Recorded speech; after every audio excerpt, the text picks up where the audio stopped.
जनता से कोई गुस्सा नहीं है, पत्रकार से कोई गुस्सा नहीं है। भले ही आपके सवालों का वो जवाब नहीं दिए, तो इसका मतलब ये नहीं कि वो गुस्साए हुए। मेरे भाई की ट्रक थी और वो ट्रक मेरे भाई ने एक राणा ट्रांसपोर्ट को किराए पर दे रखा था, और राणा ट्रांसपोर्ट के लोगों का अररिया टोल टैक्स हरियावाड़ा के पास नोक झोंक हो गई।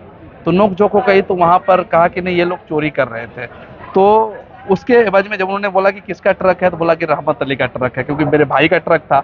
उन्होंने मेरा नाम बता दिया। और प्रशांत किशोर जी पूरे बिहार पैदल चल रहे हैं और लोगों को वो मूल बातें बता रहे हैं जिसकी वजह से लोकतंत्र लाया गया। एमआईएम का बिहार में और खास करके सीमांचल में जो पार्टी के लीडर हैं, एक दो जना है और उन्हीं के हिसाब से पार्टी चलती है। कि एक दुल्हन शादी करके घर आती है, अपने ससुराल जाती है और उसके हाथों की मेहंदी नहीं सूखती है और उनके दूल्हे को कमाने के लिए बाहर जाना पड़ता है।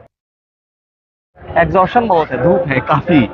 कैसा लग रहा है आपको इतने धूप में आप आए प्रशांत किशोर के लिए? देखिए, प्रशांत किशोर जी का जो विजन है, मैंने जब से होश संभाला है, आज़ादी के समय गांधी जी का पद यात्रा हमने सुना था, चंपारण से शुरू हुआ था। और प्रशांत किशोर जी पूरे बिहार पैदल चल रहे हैं और लोगों को वो मूल बातें बता रहे हैं जिसकी वजह से लोकतंत्र लाया गया। और लोकतंत्र का मतलब लोगों को बता रहे हैं कि शिक्षा, चिकित्सा, आपकी बदहाली कैसे दूर होगी और किस लिए आपको वोट करना चाहिए। तो ये कोई राजनीतिक दल अभी है नहीं, इसका पदयात्रा था और हम आए, इनको सुने, देखे, इनके विचार को जाने, तो ऐसा लगा कि बिहार के लिए ज़रूरी विचार है और इनको बिहार के जन जन तक पहुंचना चाहिए। एमआईएम से बने हुए आप अभी तक? नहीं, अभी मैं उनसे नहीं बना हुआ हूँ और मैं चाहता हूँ कि बिहार में जो दल परिवर्तन ला सके, उनके साथ में काम करूँ। तो एमआईएम भी तो यही बात कहती है, आपने तो बहुत अरसे से उसके लिए काम किया है, तो काफ़ी चीज़ें सिमिलर मिलती हैं। सबसे बड़ी बात है कि पार्टी विचारधारा से चलती है, संगठन से चलता है और संगठन में अनुशासन से चलता है। तो जो एमआईएम का बिहार में और ख़ास करके सीमांचल में जो पार्टी के लीडर हैं, एक दो जना हैं और उन्हीं के हिसाब से पार्टी चलती है, जिसमें कार्यकर्ता बहुत पीछे छूट जाते हैं। तो आप ये कह रहे हैं कि आपको विचारधारा से कोई दिक्कत नहीं है, संगठन का जो कार्यशैली है उससे दिक्कत है? मैंने दोनों बातों पर सवाल उठाया कि एक तो सबसे बड़ी बात है कि विचारधारा जो आपकी दिख रही थी कि आप लास्ट ओवैसी साहब की जो विचारधारा अलग थी, फिर सीमांचल में आ जाने के बाद दूसरी विचारधारा हो जाती है, दूसरे क्षेत्र में जाने के बाद तीसरी विचारधारा हो जाती है। तो किसी भी दल का विचारधारा एक होना चाहिए। यहाँ जगह जगह के हिसाब से विचारधारा बदलती रहती है और मैं बहुत हद तक मैं इसको जान पाया। तो मुझे ऐसा लगा कि समय के हिसाब से, जगह के हिसाब से, लोगों के हिसाब से अगर विचारधारा में परिवर्तन हो रहा है तो बहुत ज़्यादा दूर तक सफ़र नहीं किया जा सकता। कब आए थे आप? मैं 2 साल पहले आया था। नहीं, यहाँ पे कब आए थे? मैं जब ये कार्यक्रम शुरू हुआ था उस समय मैं आया था। 10 बजे का टाइम था, 12:30 बजे पहुँचे। नेता बन गए हैं आपके प्रशांत जी? देखिए, वो हमारे प्रशांत जी या आपके प्रशांत जी का बात नहीं, पद यात्रा है इनका और इनके जिम्मेदार बिहार सरकार है। हर जगह देखते हैं जाम की समस्या है, सड़क टूटी हुई है, लोग अपने सही समय पर नहीं पहुंच पाते हैं। तो बहुत प्रशांत जी ने बहुत अच्छी बात कही कि एक दिन में ये बिहार नहीं बिगड़ा है, तो जितने समय बिगड़ने में लगा है उससे थोड़े समय तो सुधरने में लगेगा ही। तो इंशाल्लाह टाइम पर हमारे लीडर, हमारे जो पदयात्रा कर रहे हैं, जिनके पीछे मैं चल रहा हूं अभी, वो समय से पहुंचेंगे, हर जगह पहुंचेंगे। आपके नेताजी को गुस्सा बहुत आता है, क्या कारण है? नहीं नहीं, वो गुस्सा नहीं आता है, क्योंकि बिहार के जो पॉलिटिशियन हैं, उन लोगों ने जो कृत्य कर रखा है उन पर, उनके कार्यशैली पर उनको गुस्सा आता है और अफसोस भी वो जाहिर करते हैं। जनता से कोई गुस्सा नहीं है, पत्रकार से कोई गुस्सा नहीं है। भले ही आपके सवालों का वो जवाब नहीं दिए, तो इसका मतलब ये नहीं कि वो गुस्साए हुए हैं। वो पदयात्रा कर रहे हैं और राजनीतिक पार्टी जिस दिन बन जाएगी उस दिन आपके सवालों का बखूबी जवाब दिया जाएगा। कहीं वो डर तो नहीं है, वो जो एपिसोड हुआ था करण थापर के साथ, कि वो क्वेश्चन ना आ जाए? देखिए, प्रशांत किशोर डरने वालों में से नहीं है और प्रशांत किशोर को अगर डरना होता, प्रशांत किशोर को अगर सत्ता चाहिए होता, तो कांग्रेस भी सत्ता सौंप रही थी और भाजपा भी सत्ता सौंप रही थी। जदयू तो सौंप ही चुकी थी, लेकिन फिर उन्होंने मुश्किल रास्ता चुना, पदयात्रा चुना और बिहार को बदलने का मातदा रखते हैं प्रशांत किशोर। उसमें डर और भय की कोई बात नहीं है। तो अचानक से वो बाहर निकलते हैं यात्रा से और इलेक्शन में इंटरव्यू पे इंटरव्यू दिए जा रहे हैं। मतलब समझ में आई नहीं बात। एक तरह से तो 20 सीट का फायदा हुआ उनके इंटरव्यू के बाद बीजेपी को। इवन कि जो क्लोज फाइट भी हुआ, जो हिना साहब के इनके लड़कों ने जो सपोर्ट किया वहां जाकर के, इन्होंने अब एक्सेप्ट भी किया, बीबीसी के इंटरव्यू में आया भी है। तो वो एग्रेसिव पॉलिटिक्स हिंदू और मुस्लिम में बंटता हुआ आपको नहीं दिखा? नुकसान नहीं हुआ सीट का? देखिए वहाँ पर आरजेडी की गलती थी, वो सीट हिना साहब जीत जाती।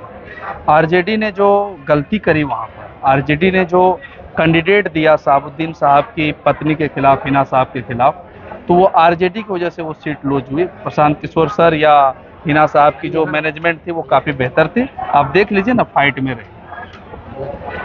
आपने सीमांचल के पॉलिटिक्स को बहुत करीब से देखा है, यहाँ मुस्लिमों की तादाद बहुत ज़्यादा है। तो एमआईएम का हमने इंटरव्यू किया था, अब्दुल इमाम साहब के साथ इंटरव्यू किया था, तो उन्होंने एक चीज़ बोला था कि मुसलमानों की अपनी सियासी क़यादत होनी चाहिए। आप इस पर एग्री करते हैं? देखिए जब मैं काफ़ी समय काम किया तो मुझे ऐसा लगा कि क़यादत सिर्फ मुसलमानों की नहीं होना चाहिए, क़यादत सबकी होनी चाहिए और पूरे बिहार की क़यादत होनी चाहिए। और एक विशेष जाति और धर्म के नाम पर क़यादत खड़ा करना वो सही नहीं है। मौलाना अबुल कलाम आज़ाद साहब ने दिल्ली जामे मस्जिद के गेट पर भी कहा था कि इकलौती मुसलमानों की क़यादत की बात करना भारत में गलत होगा। क्योंकि आप सीमांचल के पॉलिटिक्स से बहुत टाइम से जुड़े हुए हैं और यहाँ के पॉलिटिक्स को आप समझते हैं। बिल्कुल बिल्कुल। अगर आप थोड़ा सा ये बता दें कि अररिया में शहनवाज के हारने का क्या वजह आपको नजर आता है, और किशनगंज में अख्तर ईमान के हारने का क्या वजह नजर आती है, तो अगर इन पर रोशनी मैं आपको सीधी बात बताऊं, शाहनवाज के हारने का वजह सीधा है भाई भाई की लड़ाई, एक पहली वजह, और दूसरी शाहनवाज के साहब के अंदर राजनीतिक समझबूझ की कमी। अभी उसको कई प्रखंड के लोग नहीं जानते हैं, जो ये 9 प्रखंड हैं उसमें अगर खड़ा कर दिया जाए तो नाम से भले ही जान जाएंगे, शकल सूरत से उनके पहचानना मुश्किल होगा। और उनकी जो राजनीतिक कैरियर है वो बहुत छोटी है, 4-5 साल की है, उनको वक्त लगेगा आने में। और दूसरी बात, भाई भाई की लड़ाई जो आरजेडी ने लगा दिया, जिसका उसको नुकसान हुआ।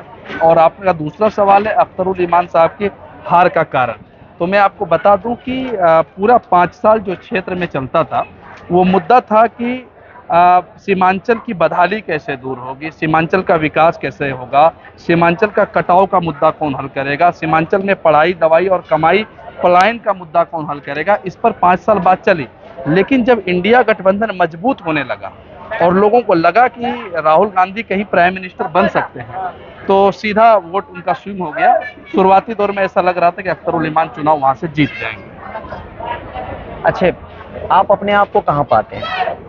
मैं सीमांचल में हूँ और सीमांचल की बदहाली के लिए जहाँ जाना पड़ेगा वहाँ मैं जाऊँगा और सीमांचल के लिए मैं काम करूँगा। काम करने के लिए एक संगठन की ज़रूरत होती है और एक संगठन के साथ जुड़कर सीमांचल की बेहतरी के लिए मैं काम करूँगा।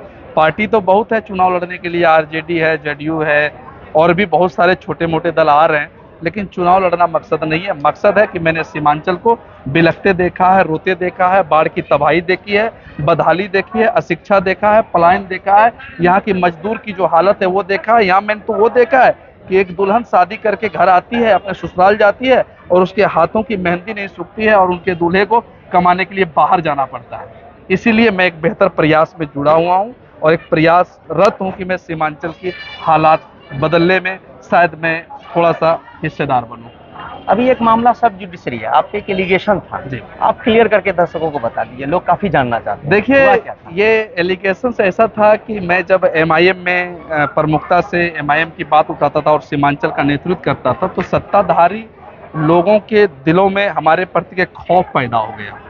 तो वो खौफ खास करके जेडीयू नेताओं में, तो जेडीयू नेताओं ने एक साजिश रची और उस साजिश में ये कहा गया कि एक साजिश रचने के बाद पहले एक मेरे ऊपर स्पीच का, एक हेट स्पीच का एक मुकदमा किशनगंज में दर्ज किया। उसके बाद एक मेरे भाई की ट्रक थी और वो ट्रक मेरे भाई ने एक राणा ट्रांसपोर्ट को किराए पर दे रखा था और राणा ट्रांसपोर्ट के लोगों का अररिया टोल टैक्स हरियावाड़ा के पास नोक झोंक हो गई। तो नोक झोंक हो गई तो वहाँ पर कहा कि नहीं ये लोग चोरी कर रहे थे।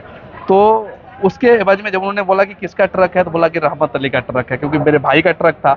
उन्होंने मेरा नाम बता दिया। होता है ना कि परिवार में जो लोग बड़े होते हैं, जिनका लोग ज़्यादा नाम जानते हैं, उनके नाम पर लाभ और हानि लोग सोचते हैं। तो उन्होंने नाम बोला, पुलिस हमारे घर गई, मैंने कहा हमारा ट्रक नहीं है, वो हमारे भाई का, खैर कोई मामला है तो इसको देखा जाएगा। जब मैं आया तो पुलिस ने वो फर्जी केस में हमें अभियुक्त बना दिया, और उस केस में आप देखेंगे पुलिस ने चार्जशीट करी है, जो ट्रक का ओनर है उसका नाम उन्होंने छांट दिया, और पूरी कागज का सत्यापन कहा तो पुलिस ने कहा कि हाँ यहाँ पर गलतियाँ हुई है, और मैंने हाई कोर्ट में उस एसएचओ के खिलाफ रीड किया है, और वो बहुत जल्द वो फैसला आएगा, आप लोगों के बीच में तो रखूंगा। अभी ये केस की करंट स्थिति क्या है? आपको बली कर दिया जी गया जी, है क्या? केस से मुझे निकाल दिया गया है। अच्छा, जी, आपने केस उल्टा मैंने केस किया चैलेंज- जी, चैलेंज मैंने को बिल्कुल किया। किया। अच्छा, एक अभी विधानसभा का इलेक्शन होने वाला है, तो आप अगर थोड़ा सा कॉन्साइजली ब्रीफ कर दें कि किस तरह से राजनीति मूव करेगा।